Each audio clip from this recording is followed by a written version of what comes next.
Opa! Sejam bem-vindos ao Budgetório. Eu sou o Emanuel e para hoje temos o primeiro vídeo cobrindo Phyrexia, Tudo Será Um, a mais nova coleção de Magic the Gathering. E como eu ainda tô meio no embalo de fazer vídeo mais simples, algo que com sorte termina essa semana, eu tô aqui para fazer o meu costumeiro vídeo sobre as lendárias da coleção. Com uma diferença. Da última vez que eu falei sobre as lendas de uma coleção de Magic, eu falei das que davam melhores comandantes budget. E enquanto isso é legal e tem valor, olhe para essas cartas aqui. Tá vendo? Algumas delas estão um absurdo, sem nenhum motivo além de hype. E esses preços devem normalizar dentro de um mês, pelo menos para a maioria das cartas. Porém, não é viável, nesse mundo de temporada de spoilers sem fim, que eu espere um mês inteiro para falar de algo. Até porque, se eu esperar isso tudo, já deve ter saído, sei lá, 14 coleções de Magic. Logo, a gente vai fazer algo diferente aqui. Pois qualquer um pode te contar quais são os comandantes bons para montar um deck budget, mas só o Emanuel pode te contar quais são os comandantes que mais chamaram a minha atenção. Então sim, eu tô aqui para falar dos meus comandantes favoritos de One, né, de Phyrexia Tudo Será Um, independente de preço. Apesar de que, sendo eu mesmo um jogador budget, meu olho já brilha quando eu vejo um comandante que faz um deck baratinho e forte. Então esperem uma dose de budget também. Assim eu posso falar das coisas que realmente me animam e que talvez animem você. Então, sem mais delongas, vamos falar das criaturas lendárias de Phyrexia Tudo Será Um, que mais me animaram como comandantes. E daqui umas semanas eu falo da coleção como um todo para os 99 de decks bem baratinhos. E essas cartas aqui também não estão em nenhuma ordem específica, vale a pena mencionar. Ovica, Golias do Enigma. Por 7 manas, a gente tem um Phyrexiano Pesadelo 6/6 com voar e salvaguarda de pagar 3 manas e 3 de vida. E eu já quero botar um asterisco aqui, pois eu vi algumas pessoas discutindo na internet que tipo, nossa, pra que uma salvaguarda com custo tão alto? Agora o meu oponente conjura uma bomba e eu nem consigo removê-la fácil.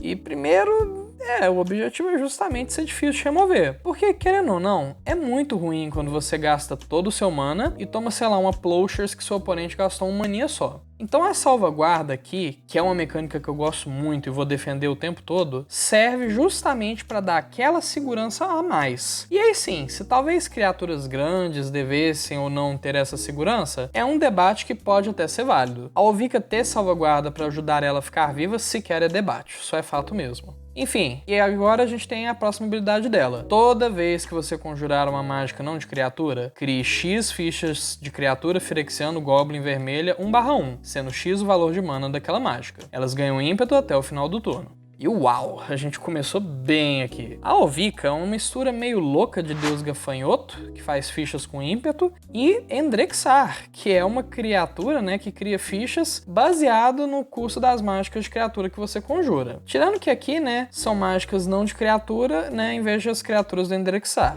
E como alguém que já teve um deck de Endrexar, eu gosto bastante de aristocratas, eu garanto, criar ficha baseada em custo é bem forte. E ainda por cima com 2 cores em vez de uma, e contemplando 6 tipos de card em vez de um.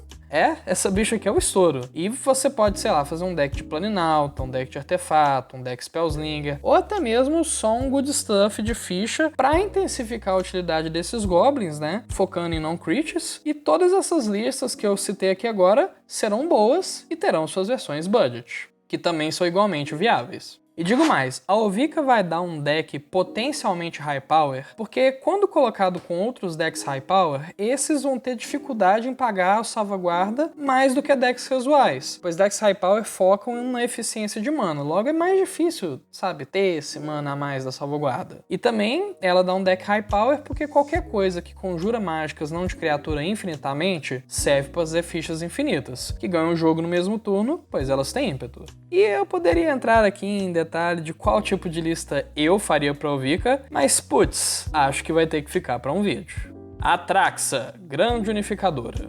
Antes de tudo, batalha. Eu não sei o que é, ninguém sabe o que é. Por favor, não pergunte, eu não sei te responder. Mas lendo a carta aqui, por 7 manas, dividido em 4 cores, a gente tem uma criatura 7/7 Phyrexiano anjo com voar, vigilância, toque mortífero e vínculo com a vida. Igual a outra Atraxa. E que também, e lá vamos nós, diz que quando a Atraxa Grande Unificadora entrar no campo de batalha, revele os 10 cards do topo do seu Grimório. Para cada tipo de card, você pode colocar em sua mão um card daquele tipo entre os cards revelados. Coloque o restante no fundo do seu Grimório em uma ordem aleatória. Artefato, batalha, criaturas, encantamento, mágica instantânea, terreno e planeswalker e feitiço são tipos de cards. Ufa!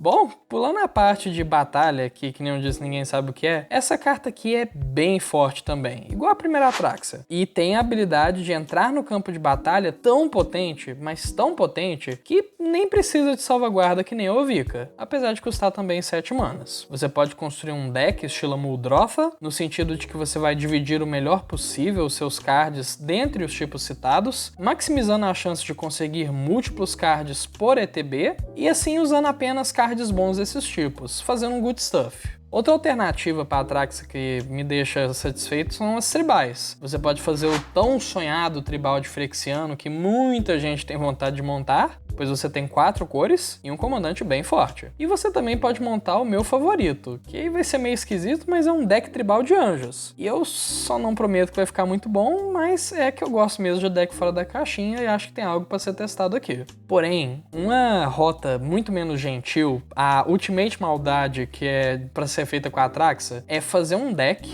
control daquele bem forte, bem atravanca jogo. E aí você divide as cartas, né? Eu dividiria as cartas entre os tipos citados e usaria a Atraxa apenas como uma forma de vantagem de cartas. Pois pensa só, você passa o jogo inteiro, anula coisa com instantânea, destrói tudo com global que é feitiço, taxa os oponentes com criaturas encantamento e gera valor com planinautas. E aí quando sua mão estiver finalmente acabando, tá tudo bem. Você paga 7 e enche ela com, em média, assim, umas 4 cartas. E aí as esperanças dos oponentes vão por ralo abaixo. Eu já vi um deck assim com um Niv Mizzet de 5 cores, né? Um control que dá refill com ETB. E eu te garanto, se funciona bem pra ele, que limita os cards por dupla de cor, funciona bem melhor pra Atraxa, que só limita por tipo. E se você está gostando do vídeo até aqui, peço que deixe um gostei para gerar mais engajamento. E se inscrevam caso não sejam inscritos e não se esqueçam de ativar o sininho para receber uma notificação sempre que sair um novo vídeo. E me diz aí, qual a sua criatura lendária favorita de Phyrexia? Tudo será um, para montar um comandante bem bacana em volta. Eu vou adorar saber. Ezuri, Espreitador de Esferas. Ezuri. Ok, eu tô melhor agora. Essa carta aqui é importante pra mim num nível que vocês não imaginam. Quando eu comecei no Commander, e tá aparecendo aí na tela, eu comprei um deck de Ezuri, Garra do Progresso. Foi o meu segundo comandante, já que a primeira foi uma Rapatra, mas eu amava tanto esse deck. Até que depois de muitos meses eu me vi num dilema. Ele era um deck que estompava novato, estompava deck fraquinho muito fácil, era bem opressivo, mas que não dava jogo com os decks mais fortes, pois o deck depende muito do Ezuri e depende de um setup muito complicado e como recompensa você ganha apenas marcadores em apenas uma criatura, o que significa que se ela morrer, se matarem ela, o seu serviço foi completamente desperdiçado. E após ponderar sobre isso tudo, eu terminei desmontando meu Ezuri, apesar de eu ainda amar muito o deck e o personagem. E aí, literalmente anos depois, vem a Dona Wizards e fala: "Hey, e se eu trouxesse de volta o seu personagem favorito com a temática parecido, só que mais efetivo e com menos setup?"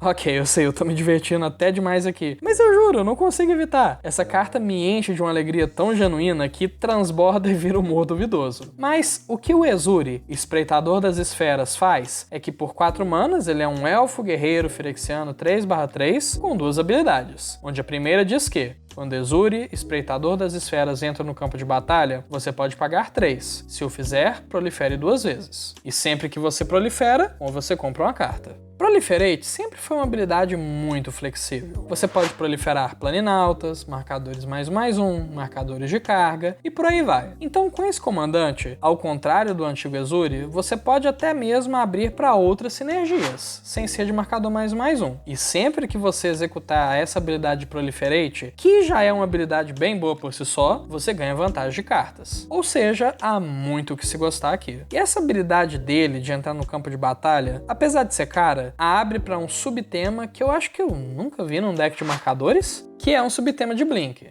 Isso mesmo, pois pensa só, lá pro início do jogo você faz o Ezuri por uns 4 manas, prolifera algumas vezes, vai enchendo sua mão, construindo vantagem de cartas, e aí quando alguém for remover ele, você blinka o seu comandante, salvando ele, e aí você pode pagar 3 para proliferar 2 e comprar 2 cartas. E aí de quebra você pode, sei lá, proteger outras criaturas com Blink, pode repetir um ETB de colocar marcador e muito mais. Esse pode não ser o comandante de marcadores mais forte de todos os tempos, mas rapaz, pela soma de suas habilidades, eu acho que ele é o meu comandante favorito de todos os tempos de marcador, facilmente. Mondrak, Dômina da Glória. Eu sei que eu falei que não ia falar de dinheiro aqui, mas eu sinto que seria meio irresponsável da minha parte não mencionar que a Mondrak está custando R$ 143 no dia da gravação desse vídeo. Isso é muito dinheiro, eu sei, mas escuta aqui que vale a pena. Vocês conhecem a carta Procissão dos Ungidos? Ela é uma figurinha que também custa caro, quase uns R$100, mas ela é muito boa, eu juro. Por 4 manas, ela diz que, se um efeito criaria 1 ou mais fichas sob seu controle, em vez disso ele cria o dobro dessas fichas. Ela é uma cartinha que foi lançada em Amonkhet, mais ou menos na época que eu comecei a jogar Magic, e por muito tempo ela não valeu nada, ou quase nada. Eu vi essa carta sair de R$10 para R$20, para R$30, para R$40, e foi aí que eu pensei, chega, se eu não der um jeito de pegar isso aqui, eu nunca mais pego. Pois eu me conheço, eu não gosto de gastar com carta cara demais. Então eu dei meus pulos e consegui uma cópia. E desde então é uma carta cujo valor mais do que dobrou pelo que eu paguei. Mas por que eu tô falando de Procissão dos Ungidos aqui, né? Esse é um vídeo para falar sobre a Mondrak. E o motivo, como muitos já devem ter imaginado, é que a Mondrak tem basicamente a mesma habilidade que a Procissão dos Ungidos. Inclusive, lendo e relendo, eu nem sei se na prática elas agem diferente uma da outra. Por 4 manas, a gente tem uma criatura lendária Phyrexiano Horror 4/4 que diz que, se uma ou mais fichas seriam criadas sob seu controle, em vez disso, cria-se o dobro. E também diz que, pague mana qualquer e 2 manas brancos Phyrexianos, sacrifique 2 artefatos e ou criaturas. Coloque um marcador de indestrutível em Mondrak, Dômina da Glória. Então aqui a gente tem basicamente uma Procissão dos Ungidos, potencialmente indestrutível, e que acima de tudo, né, como quem não quer mais nada, é uma 4/4, o que não é de pequeno de forma alguma. Rapaz, não tem como eu não ficar muito animado com isso. Até porque eu já disse, eu jogo com Procissão dos Ungidos, e é um efeito forte, muito forte, mas ter isso na zona de comando é surreal. Dando exemplos, cartas como o Capitão da Guarda passam a criar 6 fichas 2/2 quando entram no campo de batalha. Castelo do Vale de Arden, 2 fichas. Golpe Marcial, limpa a mesa dos oponentes, não mata a Mondrak se ela tiver um marcador de indestrutível e ainda por cima cria um verdadeiro exército. Agora, se você junta tudo isso com os efeitos de Blink, por exemplo, o seu Capitão da Guarda agora cria fichas e mais fichas, turno após turno. Bota um Panharmônico, então, que é só festa. Mono White tem estado cada vez mais forte, com mais e mais sinergias de fichas, inclusive tem aquela matriz de simetria de Guerra dos Irmãos, e eu te garanto, esse deck aqui, se você conseguir comprar a Mondrak, abrir a Mondrak, ou talvez imprimir a Mondrak, né, proxy de graça, eu garanto que vai ser um deck bem bacana, bem divertido. Kinzu do Conventículo Sombrio. E para finalizar a gente tem a Kinzu, uma vampira Phyrexiana 5/5 por 5 manas. Ela tem voar e uma habilidade que diz que toda vez que outra criatura não ficha que você controla morre, você pode pagar 2 pontos de vida e exilá-la. Se fizer isso, cria uma ficha que seja uma cópia daquela criatura, exceto por ser 1/1 e ter tóxico. Não é a primeira vez que a gente vê esse efeito. Cartas como o Demônio de Teros e a Vingança da Cria já fazem isso há um bom tempo. No caso, a parte de fazer a criatura ser 1/1, não de ter tóxico, porque tóxico é uma mecânica nova. Porém, como criatura lendária, que pode ser o comandante, aí a coisa fica bem mais interessante, não é mesmo? Com a Kinzu como comandante, você pode criar um Aristocratas bem legal. Só que toda vez que uma criatura sua não ficha for morrer ou ser sacrificada, você vai acabar fazendo um efeito de morte ou de ETB 2 vezes, dando um respiro a mais, dando aquele, sabe, aquele poder que você precisa para fechar o jogo, que antes a gente só tinha visto em comandantes como a Teysa Karlov, que de certa forma também mata coisas 2 vezes. Aproveite para fazer os seus efeitos terem o dobro de eficácia, copiando coisas como Empesteiro, fazendo todo mundo sacrificar 2, Mercador Cinzento, conseguindo um ETB de drenar vida 2 vezes, cartas que têm a habilidade de aproveitar, matando a própria criatura para um efeito maior, ou quem sabe até mesmo matando e trazendo de volta criaturas que criam fichas, como um Titã do Cemitério. E aí, com toda essa vantagem de cartas, com todo esse dreno de vida, seus Blood Archers, seu Sir Conrad, você passa o carro em cima dos seus oponentes. E bom, por hoje é isso. Espero que esse vídeo tenha ficado com um tamanho bom. Eu acho que ele deve ficar um pouco menor que o normal, por conta de que eu ainda tô fazendo prova, mas eu garanto que é um vídeo que tem o mesmo tanto de amor que os outros. Quiçá até mais, pois são cartas que eu gosto que eu tô falando, né? Espero que tenham gostado, e semana que vem tem um deck tech se tudo der certo. Inclusive, desculpas caso alguém tenha reparado que minha voz está estranha, eu tô com a garganta inflamada. Mas, bom, vida que segue. E bom, por hoje é isso. Dúvidas, sugestões de vídeo ou qualquer outra coisa, deixa um comentário abaixo. Eventualmente eu leio tudo e respondo a maioria também. Obrigado pela sua atenção e até lá eu sou o Emanuel e esse é o Badiatório. Até mais!